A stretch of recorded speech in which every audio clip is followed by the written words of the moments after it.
हमारे चैनल आज के वीडियो में हम लोग देखने वाले हैं कोठारी शिक्षा आयोग के सिफारिश का कार्यान्वयन। इसमें के कुछ पार्ट को हम लोग कर चुके हैं। उस वीडियो को आप लोग नहीं देखे हैं तो आप लोग से रिक्वेस्ट है कि उस वीडियो को आप लोग देखकर ही एग्जाम देने जाइएगा, क्योंकि यहाँ से क्वेश्चन आप लोग के बनेंगे ही बनेंगे और ये आप लोग के सिलेबस का यही सबसे बड़ा टॉपिक है। तो इस टॉपिक से एक दो क्वेश्चन बनेंगे ही बनेंगे, तो इसको आप लोग अच्छे से पढ़ के जाइएगा। तो चलिए हम लोग देखते हैं कि इसका कार्यान्वयन कैसा था। तो देखिए, भारत सरकार ने कोठारी शिक्षा आयोग की कुछ महत्वपूर्ण सिफारिश को राष्ट्रीय शिक्षा नीति के तहत शामिल करके लागू किया। उनमें से कुछ इस प्रकार है, तो इसको देखिए। शिक्षक संरचना के 10+2+3 वर्ष के पैटर्न को अपनाया है, लेकिन अब ये समाप्त हो चुका है। अब आप लोग का ये समाप्त हो चुका है। अब ये आप लोग का हो चुका है 5+3+3। देखिए, +3 और +5 यानी +4, यानी अभी इसमें ये विभाजित हो चुका है। लेकिन अगर कोठारी कमीशन से आपसे क्वेश्चन पूछता है तो आप लोग को यही लिखना हुआ है। 10+2+3 के जगह पे अब 5+3+3 4 आ गया है। Preparatory stage, foundational stage, middle और उसके बाद सेकेंडरी।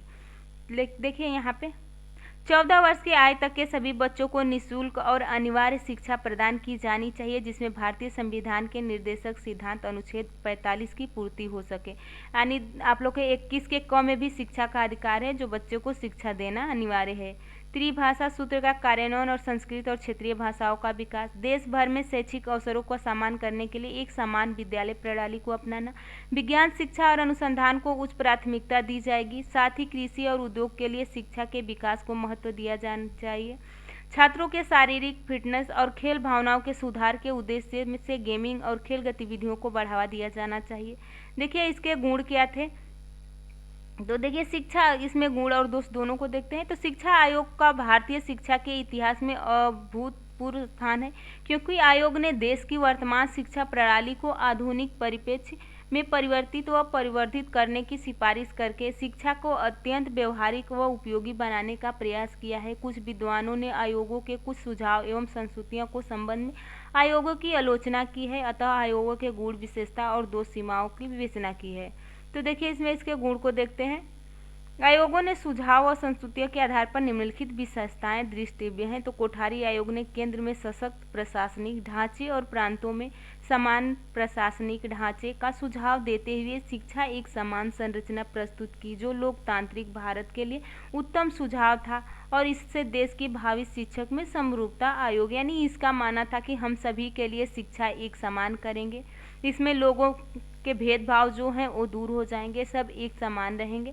देखिए, आयोगों ने क्रमिक व समयबद्ध शैक्षिक नियोजन के आधार पर वर्तमान और भविष्य की मांग के आधार पर राष्ट्रीय लक्ष्यों, उपलब्धियों, संसाधनों के आधार पर 20 वर्ष के अंतर 6 से 14 वर्ष तक के बच्चों के लिए अनिवार्य एवं निःशुल्क शिक्षा आयोग माध्यमिक स्तर पर प्रवेश लेने वाले 70% सामान्य बच्चों के लिए मध्यम स्तर की शिक्षा पूर्ण करने और इनमें से भी योग्य व सक्षम बच्चे हेतु उच्च शिक्षा व्यवस्था करने का सुझाव दिया। लेकिन यहीं पे अगर विकलांग बच्चों की बात हो तो उनको 6 से 18 वर्ष के लिए छूट है।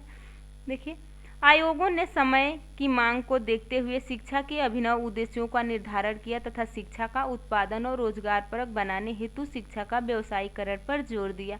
उच्च शिक्षा का विस्तार पर रोक व उन्नयन पर बल दिया। आयोगों ने क्षेत्र की आवश्यकता अनुसार व्यावसायिक व तकनीकी शिक्षा की व्यवस्था करने, पाठ्यक्रम का अध्ययन बनाने, सैद्धांतिक ज्ञान की अपेक्षा प्रायोगिक प्रशिक्षण पर जोर दिया। आयोगों ने शिक्षक की स्थिति में सुधार करने हेतु उनके वेतनमान, पदोन्नति, कार्य एवं सेवा दशाएं आदि के विषय में महत्वपूर्ण संस्तुतियां प्रस्तुत करके शिक्षक की सामाजिक व आर्थिक स्थिति में सुधार करने का प्रयास किया। आयोग ने शिक्षक शिक्षा के संबंध में उपयोग, सुझाव, संस्तुतियां प्रस्तुत किया। तो ये सारे आप लोग पढ़ लीजिएगा। मैंने ये PDF टेलीग्राम पे अपलोड कर दी हूँ, वहाँ से आप लोग इसको डाउनलोड करके ज़रूर पढ़ के जाइएगा। इसमें से 5-6 तो आप लोग याद करके ही जाइएगा। इसको पढ़ लेंगे 2 से 3 बार तो ऑटोमेटिक आप लोग को याद हो जाएगा। तो चलिए देखते हैं। देखिए, आयोगों ने स्पष्ट किया है कि भारत की 70% जनता की कृषि पर निर्भर होने के कारण कृषि को कार्य अनुभव में विशेष स्थान दिए जाने की अनुशंसा करते हुए पॉलिटेक्निक कॉलेजों में कृषि की शिक्षा की व्यवस्था व महाविद्यालयों में, विश्वविद्यालयों में कृषि के उच्च शिक्षा के शोध कार्य की व्यवस्था का सुझाव दिया, जो इस देश के लिए वरदान साबित हुआ। देखिए सारे इसमें से कुछ तो आप लोग याद कर लीजिएगा। चलिए अब इसके दोष देखते हैं। आयोगों ने, देखिए कोई भी चीज़ है एक सिक्के के दो पहलू, तो इसमें ज़रूर है कि अगर उसके अंदर गुण है तो उसके अंदर कुछ दोष छिपा ही रहेगा। तो इसको देखिए, आयोग ने प्राथमिक व माध्यमिक स्तर पर शिक्षा के संगठनात्मक स्वरूप को निर्धारित करते हुए कक्षा 11 व 12 के संबंध को अस्पष्ट सुझाव दिया। यह स्पष्ट नहीं हो सका कि पहले से प्रचलित कक्षा 12 को माध्यमिक शिक्षा में लिया जाना अथवा उसे विश्वविद्यालय शिक्षा का अंग मानना है।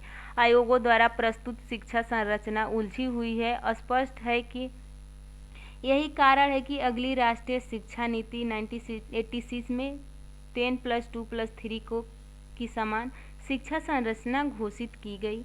आयोगों द्वारा प्रस्तावित प्राथमिक व माध्यमिक शिक्षा के सुझाव भ्रामक प्रतीत होते हैं, क्योंकि कहीं माध्यमिक शिक्षा व्यवसायीकरण की बात कही गई है तो कहीं विशिष्टीकरण की बात उच्चतर माध्यमिक स्तर पर की गई है। कहीं माध्यमिक स्तर पर त्रिभाषा सूत्र अपनाने की बात कही गई है तो कहीं इस स्तर पर अंग्रेजी, रूसी, फ्रेंच भाषाओं की शिक्षा की व्यवस्था की बात कही गई है, जिसके कारण इनके सुझाव में पंचमेल खिचड़ी की भावना निहित प्रतीत होती है।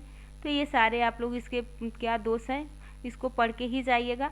आयोगों ने भाषा समस्या के समाधान हेतु जो त्रिभाषा सूत्र प्रस्तुत किया उससे भी भाषा समस्याओं का सर्वमान्य हल नहीं निकल सका। इनके साथ ही संस्कृत भाषा की उपेक्षा भी हुई। देखिए आगे, इसमें से 5-6 आप लोग याद करके जाइएगा, पढ़ के जाइएगा। आप 5-6 भी लिख देंगे तो अच्छा रहेगा। तो देखिए ये मुदालियर आयोग है, तो मुदालियर आयोग को हम अगली वीडियो में डिस्कशन करने वाले हैं, और ये भी थोड़ा बड़ा है क्योंकि मुदालियर आयोग से भी आप लोग से क्वेश्चन पूछे जाएंगे। तो चलिए नेक्स्ट वीडियो में बहुत जल्द मिलेंगे। आप लोग चैनल को सब्सक्राइब कर लीजिएगा, अपने ग्रुप और दोस्तों में भी शेयर कर दीजिएगा, और आप लोग कमेंट में ज़रूर बताइएगा कि आप लोग को वीडियो कैसी लगी हो। अगर अच्छी लगी हो तो आप लोग लाइक करते हुए जाइएगा। तो चलिए नेक्स्ट वीडियो में बहुत जल्द मिलेंगे, तब तक के लिए बाय बाय।